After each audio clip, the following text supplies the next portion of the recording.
আপনারা দেখছেন হিলি নিউজ বাংলা, যে বিশেষ খবরের চোখ রাখো। বালুরঘাট কলেজে স্থাপিত স্ট্রং রুমের প্রিভিউ মনিটর পরিদর্শন করলেন তপন বিধানসভার মনোনীত প্রার্থী বুধুরাই টুডু এবং কুমারগঞ্জ বিধানসভার মনোনীত প্রার্থী শুভেন্দু সরকার। শনিবার তারা কলেজ প্রাঙ্গণে পৌঁছে স্ট্রং রুমের নিরাপত্তা ব্যবস্থা খতিয়ে দেখেন এবং প্রিভিউ মনিটরের মাধ্যমে ভোট সম্পর্কিত সামগ্রিক পরিস্থিতি পর্যবেক্ষণ করেন। পরিদর্শনের সময় দায়িত্বপ্রাপ্ত কর্মীদের সঙ্গে কথা বলেন দুই প্রার্থী, যারা দিনরাত মনিটরিং এর কাজে নিয়োজিত রয়েছেন। তাদের কাজের খোঁজ খবর নেন এবং প্রয়োজনীয় দিক নির্দেশও দেন। নিরাপত্তা এবং স্বচ্ছতা বজায় রাখতে প্রশাসনের ভূমিকার প্রশংসা করেছেন তারা।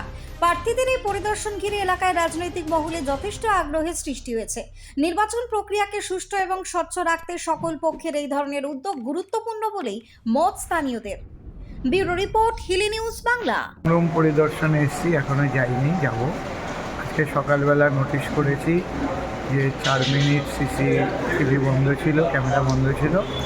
আর একটা নোটিশ করেছি, একজন অজ্ঞাত পরিচয় ব্যক্তি স্ট্রং রুমের পাশে বেঞ্চের মধ্যে সেন্ট্রাল ফোর্সের উপস্থিতিতেই কী কারণে বসেছিল এখনও জানিনি। এটা খোঁজ খবর নেবার জন্য আরও স্ট্রং রুমে যাচ্ছি। বেরিয়ে এসে আমি এর সম্বন্ধে আরও বিস্তারিত বলতে পারবো। এখন অবধি যা মনে হয়েছে ঠিকই আছে, কোনো ভয়ভীতির কারণ নেই। আমার সঙ্গে মাননীয় বুধরাই দা তপন বিধানসভার আছেন প্রার্থী, উনি বলবেন ওনার অভিজ্ঞতার কথা। আমি পরিদর্শন করে আসলাম। আমার যা যা মনের প্রশ্ন ছিল সেটা আমি সেই যারা সিকিউরিটি আছেন তাদেরকে জিজ্ঞেস করলাম।